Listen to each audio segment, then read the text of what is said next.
If you try to help someone, are you truly saving them, or are you interfering with a karmic process that you don't understand? When is compassion true wisdom, and when is it subtle attachment disguised as kindness? What happens when your intention collides with another person's karma? Welcome back to the channel. This is your space for fearless inquiry into spiritual truths, ancient wisdom, and modern confusion. Today, we take on one of the most debated and delicate questions in spiritual life.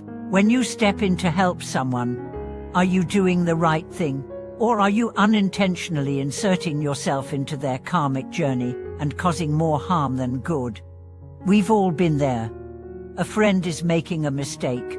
A sibling is suffering. A stranger is spiraling.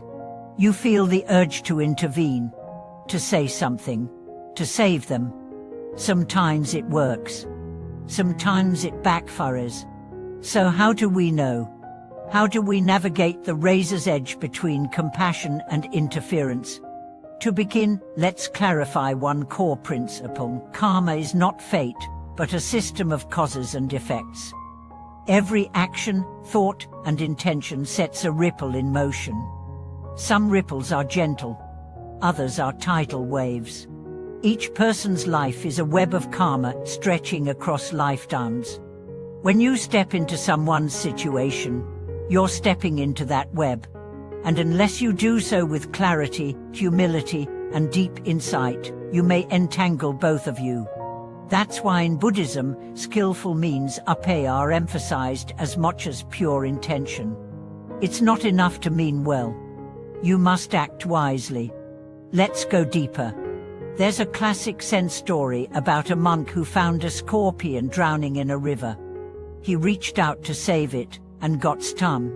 Still, he reached again and got stung again. Another monk nearby asked, "Why do you keep doing this?" He replied, "It is the scorpion's nature to sting. It is my nature to save." The lesson here is layered. It honors compassion.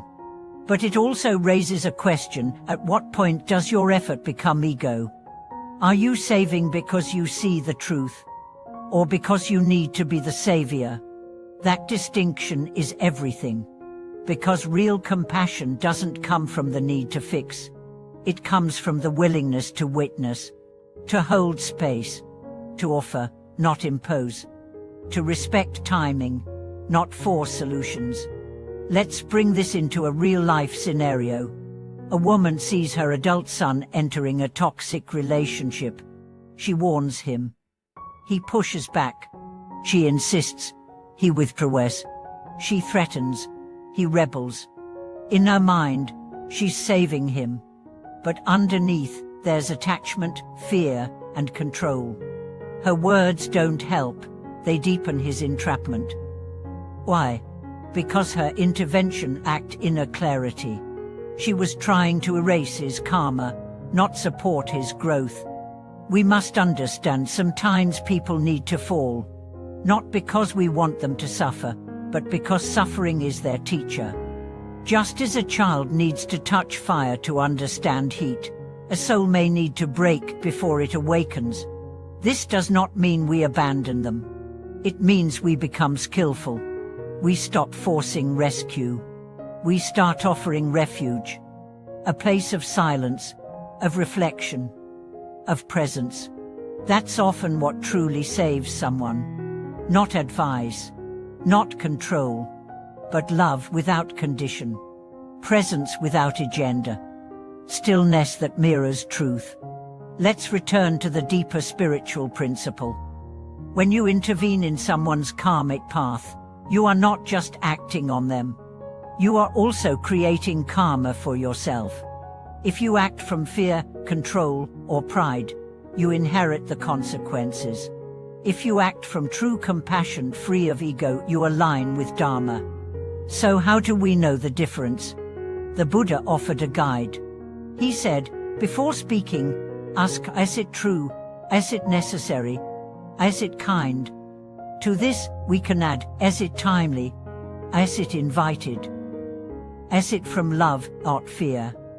If the answer is less, speak. If not, be still. Sometimes the most powerful help is silent prayer. Sometimes it's a gentle presence. Sometimes it's simply stepping back and trusting the universe to do its work. That's not passivity. That's surrender. And surrender is not weakness. It's wisdom. Let me share another story. A teacher once had a student who fell into addiction. The teacher tried everything: counseling, confrontation, even tough love. Nothing worked. Eventually, the teacher stopped trying to change the student. Instead, he meditated every morning, visualizing his student surrounded by light. He held the image without demand. Weeks passed, months. One day, the student walked into the temple and said, "I don't know why, but I feel ready to change." He wept in the teacher's arms. He never returned to addiction. When asked what made the difference, the teacher said, "I stopped saving his body and started holding his soul." That's the shift. From control to containment. From doing to being. From reaction to reverence. And yet there are times we must speak. A child running into traffic. A friend lost in delusion. A stranger on the ledge. Intervention is not wrong. It's the state of your heart that matters. If you're clear, grounded, and free of ego, your words carry grace. They are arrows of light. But if you're clouded by fear, desire, or identity, your words may hurt, even when you mean well. So pause before you act. Not to delay, but to purify. Pray for your intention. Center your awareness. Speak from stillness, not storm. Act from love, not lack. And always remember, helping is not about erasing karma. It's about walking beside someone as they meet it. Sometimes we carry them. Sometimes we just sit with them in the dark. Both are sacred. Both are service. But only one truly heals. So the next time you feel the urge to fix someone, ask yourself, am I guided by wisdom or driven by fear? Am I helping them become whole? Or am I trying to complete myself through them? These questions may hurt, but they set you free. They help you serve, not save. Witness, not manipulate. And that is real compassion. That is spiritual maturity. Thank you for journeying through this delicate, powerful teaching with us. Have you ever helped someone and later realized it wasn't truly helpful? Or have you stepped back and watched someone grow in unexpected ways? Share your experience in the comments. Let's grow together. Support the channel by subscribing, liking, and sharing. Let's continue to bring sacred discernment into a noisy world. Thank you for watching this video.